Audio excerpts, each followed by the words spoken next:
Kalau misalkan Anda merasa di dalam kehidupan sekarang ini belum mempunyai waktu untuk bermeditasi, untuk berlatih dharma, janganlah hal yang demikian ini juga akhirnya membuat Anda larut dalam kesedihan, sehingga akhirnya Anda menarik diri dari segala perbuatan baik, ya, tidak melakukan satu perbuatan apapun. Kehidupan ini sangat singkat sekali, tetapi banyak sekali yang bisa kita lakukan. Oleh karena itulah sudah seharusnya kita di dalam kehidupan ini membuat skala prioritas seperti yang sudah saya sampaikan. Jadi ada satu demonstrasi ini. Seorang profesor, ya, berdiri di depan kelas dengan membawa satu tempat ember seperti ember yang tembus pandang. Kemudian dia juga membawa beberapa kantong. Kantong pertama berisi batu-batu kerikil yang besar, ya. Kantong yang kedua berisi kerikil yang lebih kecil. Kantong yang ketiga berisi pasir, ya. Kemudian profesor tersebut, ya, memasukkan batu-batu yang besar ke dalam ember yang tembus pandang tadi sampai penuh. Setelah itu dia bertanya kepada studentsnya, ini ember ini sudah penuh belum? Pelajarnya menjawab, sudah, gitu. Dia nggak tahu kan kalau di dalam kantong yang lain itu berisi kerikil. Dan baru kemudian profesornya setelah para pelajarnya menjawab udah penuh, dia buka kantong yang berisi kerikil yang lebih kecil, dia masukkan lagi ke ember tersebut dan ternyata kerikil-kerikil tersebut masih bisa masuk sampai penuh lagi. Dan profesornya bertanya, embernya udah penuh belum? Sudah, gitu. Nah, profesornya kemudian membuka lagi bungkusan yang ketiga dan ternyata berisi pasir. Dimasukkan lagi ke dalam ember tersebut dan pasir tersebut mencari celah-celahnya sampai akhirnya penuh lagi. Betul. Moral dari cerita ini apa? Moral dari cerita ini adalah jangan sia-siakan kehidupan Anda untuk melakukan hal-hal yang kecil. Ya. Karena kehidupan sangat singkat sekali. Lakukanlah, prioritaskanlah kehidupan Anda, waktu Anda untuk melakukan hal-hal yang besar terlebih dahulu.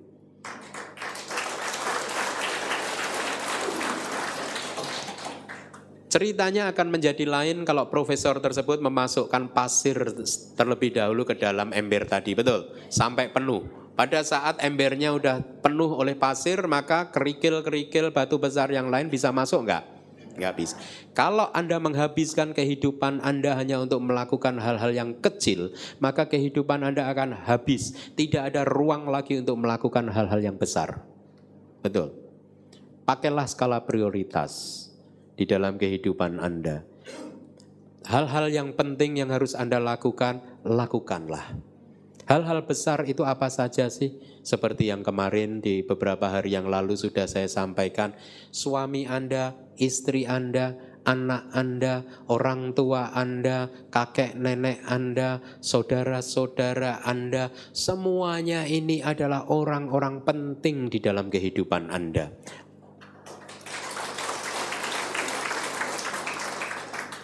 Kenapa saya katakan sebagai orang penting? Karena meskipun seandainya seluruh dunia ini memusuhi Anda, selama orang-orang penting tersebut masih bisa menerima Anda dengan penuh cinta kasih, maka kebahagiaan Anda, kehidupan Anda tidak berkurang satu apapun. Betul. Anda masih bisa mendapatkan kedamaian.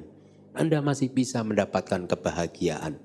Anda masih bisa mendapatkan satu tempat untuk berlabuh, untuk berlindung.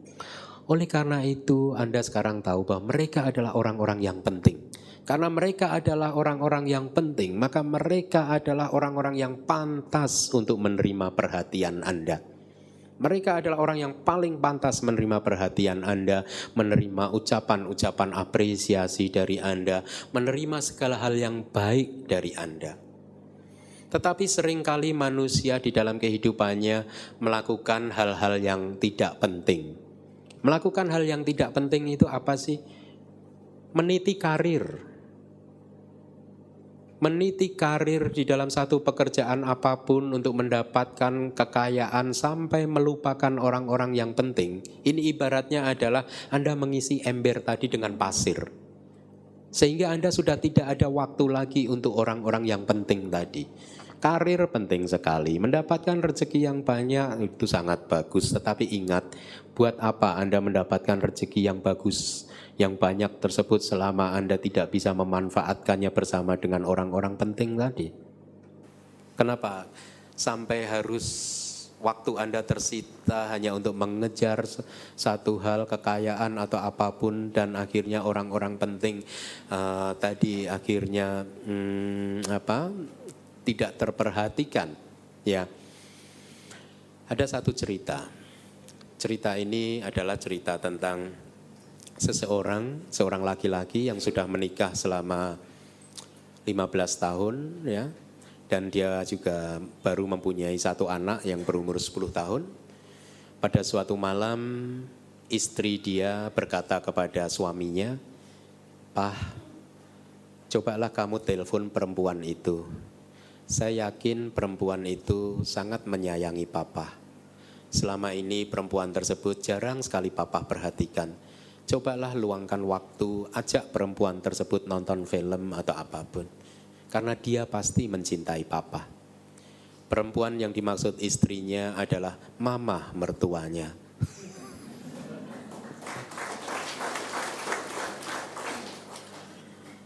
Istrinya menyarankan kepada suaminya karena dia tidak tega betapa sejak suami dia menikahi dia selama 15 tahun, dia bisa melihat bahwa suaminya sudah tidak lagi memperhatikan mamahnya, ibu mertuanya, yang tinggal sendirian sebagai seorang janda.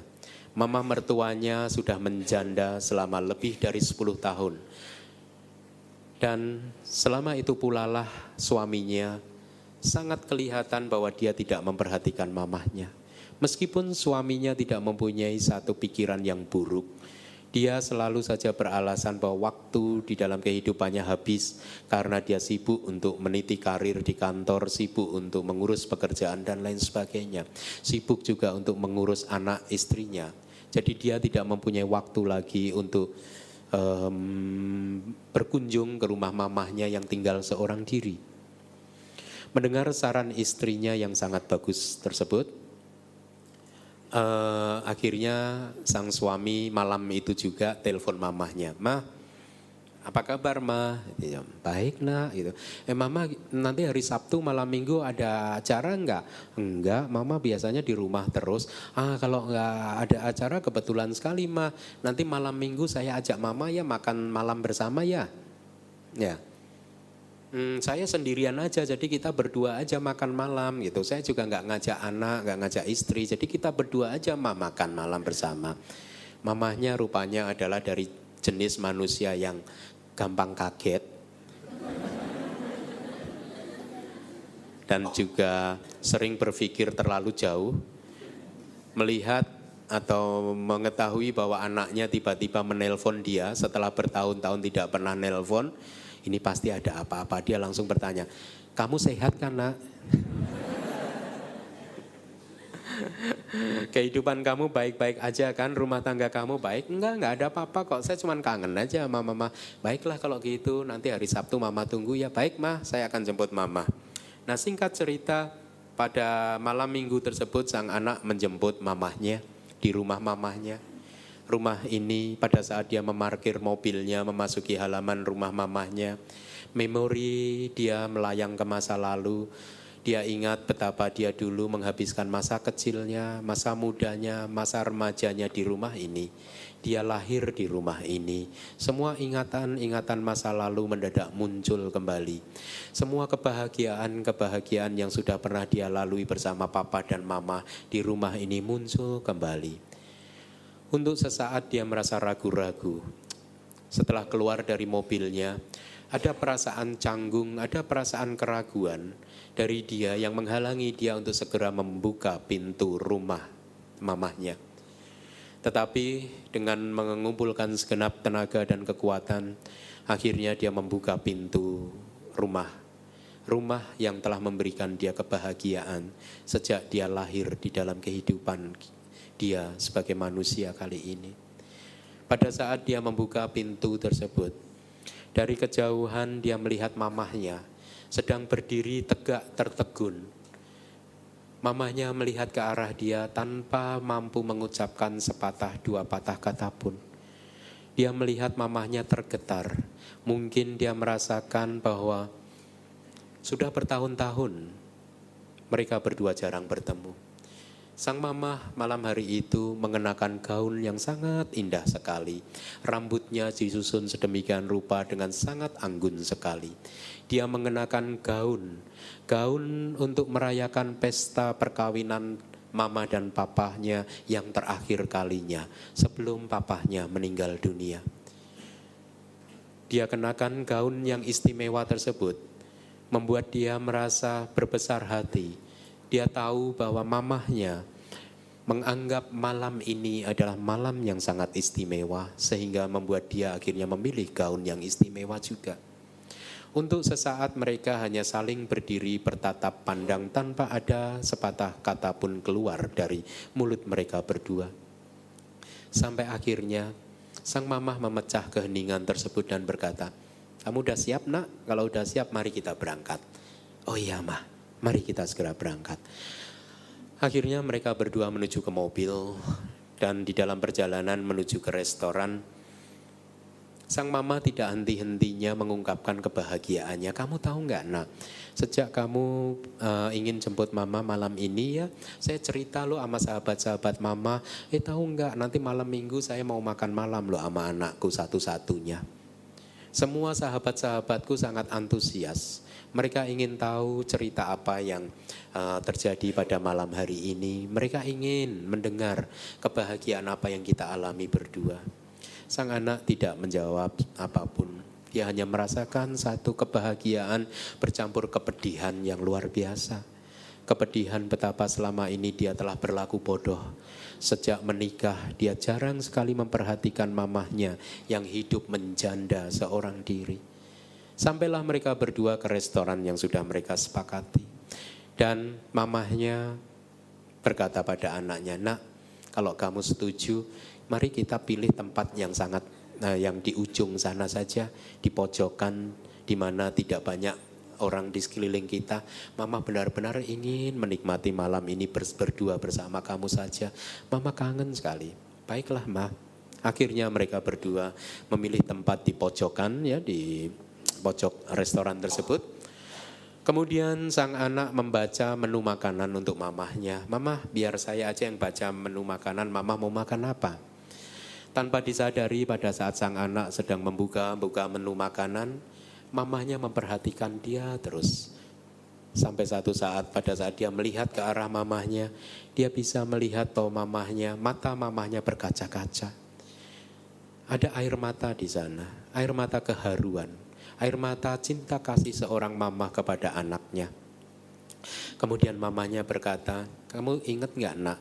Dulu waktu masih ada papa, waktu kamu masih kecil, membaca menu makanan untuk memilih makanan adalah tugasnya mama. Mama selalu membaca untuk kamu." "Iya, Mah," anaknya menjawab. "Saya ingat dulu waktu kecil mama yang sering membacakan menu makanan ini untuk saya. Oleh karena itu, Mama, izinkan saya malam hari ini membalas jasa budi kebaikan mama tersebut. Biarkanlah malam ini saya yang membaca menu makanan untuk mama. Saya tahu mama sudah tidak bisa lagi membaca dengan jelas tulisan-tulisan ini. Biarkan saya yang melakukan untuk mama." Akhirnya mereka berdua memesan makanan dan mereka benar-benar menikmati malam hari itu berdua saja. Mereka saling bercerita, bertukar pengalaman, bertukar cerita tentang apapun yang sudah mereka lalui, kejadian-kejadian penting yang sudah mereka lalui bersama selama 10 tahun terakhir. Tidak terasa waktu sudah menunjukkan pukul 8.36.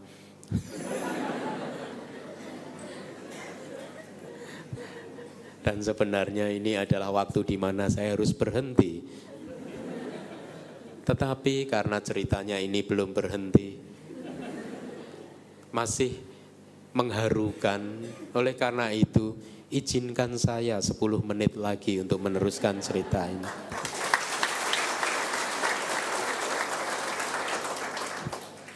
Nah, akhirnya malam hari itu mereka lalui bersama sampai tidak terasa waktu malam hari itu habis, restoran tersebut harus tutup. Petugas restoran memberitahu bahwa sebentar lagi restoran akan ditutup. Kemudian setelah mendapat pemberitahuan dari petugas restoran, mereka berdua mengakhiri makan malam mereka. Dan sang anak mengajak, ayo mah kita pulang. Ya mari. Pada saat mereka keluar restoran, sang mamah tiba-tiba menggandeng tangan anaknya dengan sangat mesra sekali. Ada cinta kasih di sana, ada kasih sayang di sana. Sang anak dengan jelas bisa merasakan getaran-getaran cinta kasih sayang dari mamahnya. Mamahnya menggandeng dengan sangat anggun sekali, dan sang anak sempat melirik ke arah mamahnya betapa mamahnya adalah seorang wanita yang sangat cantik. Malam hari itu mamahnya seolah-olah secantik seorang permaisuri raja. Dan mereka berdua berjalan memasuki mobil. Di dalam perjalanan menuju ke rumah, sang mama tidak henti-hentinya mengekspresikan kebahagiaan. Sejak 10 tahun yang lalu sampai hari ini, mama harus jujur kepada kamu bahwa malam hari ini adalah malam yang luar biasa. Tidak ada kebahagiaan yang pernah mama alami sekuat ini. Terima kasih nak, sudah menyediakan satu malam untuk mama.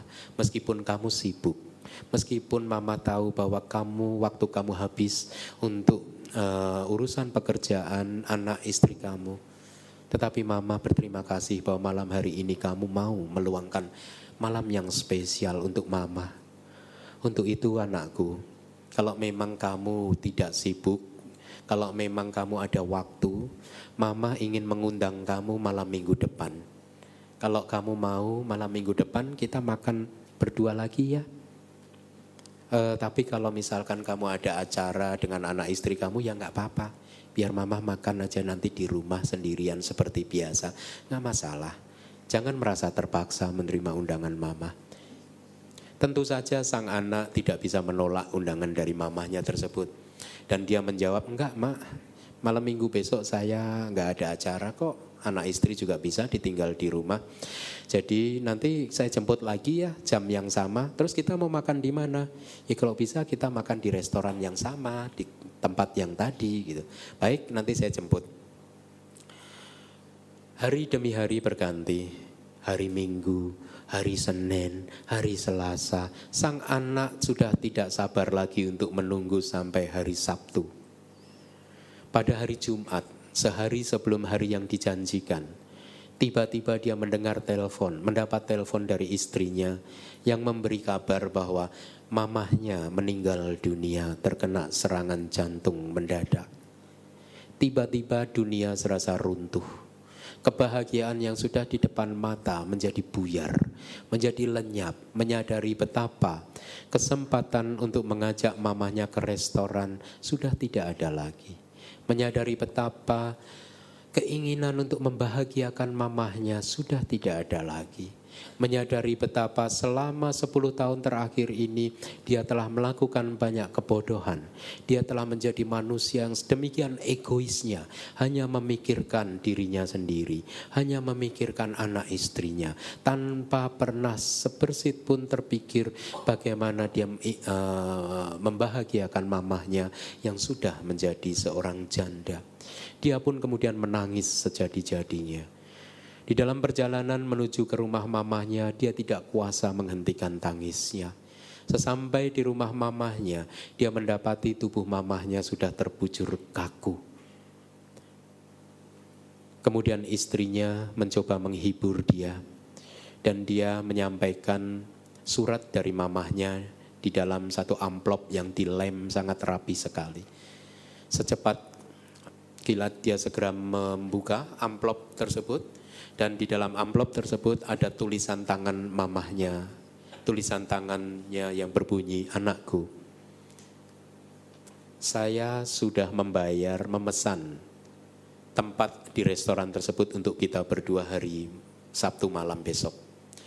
Tetapi saya tidak yakin apakah saya bisa hidup sampai hari Sabtu. Untuk itu, ini ada kwitansi, bukti pembayaran, ya.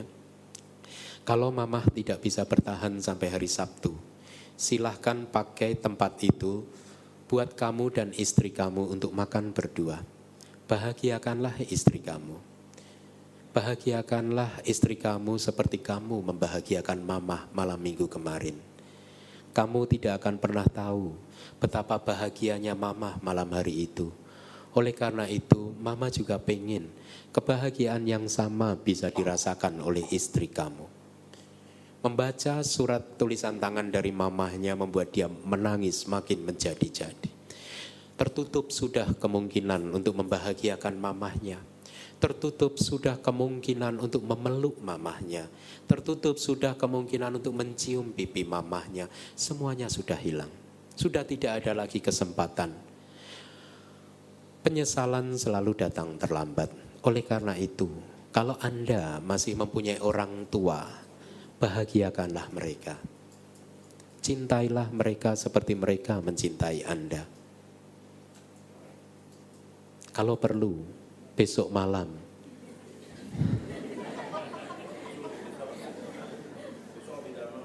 Besok Abhidhamma, Sabtu malam. Ajak mama Anda ke restoran. Bahagiakanlah dia. Mereka adalah orang yang paling pantas untuk menerima cinta, kasih, sayang, perhatian Anda. Mereka adalah orang yang paling pantas untuk menerima seluruh harta benda Anda. Buddha mengajarkan kepada kita, budi baik orang tua kita ini sudah sedemikian banyaknya, sehingga bahkan kalau kita gendong papa dan mama kita di kedua pundak kita dan kita bawa untuk keliling dunia selama 100 tahun, dan selama 100 tahun itu kita biarkan papa dan mama kita untuk buang kotoran di tubuh kita, itu pun masih tidak bisa membalas budi baik yang sudah mereka berikan kepada kita. Oleh karena itu, kalau kita masih mempunyai orang tua, mari kita ekspresikan cinta kasih kita kepada mereka. Ini adalah saat yang tepat untuk membalas budi baik mereka. Ada yang datang dengan orang tuanya enggak? Hah? Ada? Ada lagi yang lain? 1, 2, 3. Dengan papa, mama? Hah? Dengan mama. Saran saya, setelah kelas ini, segera peluk dia, cium dia.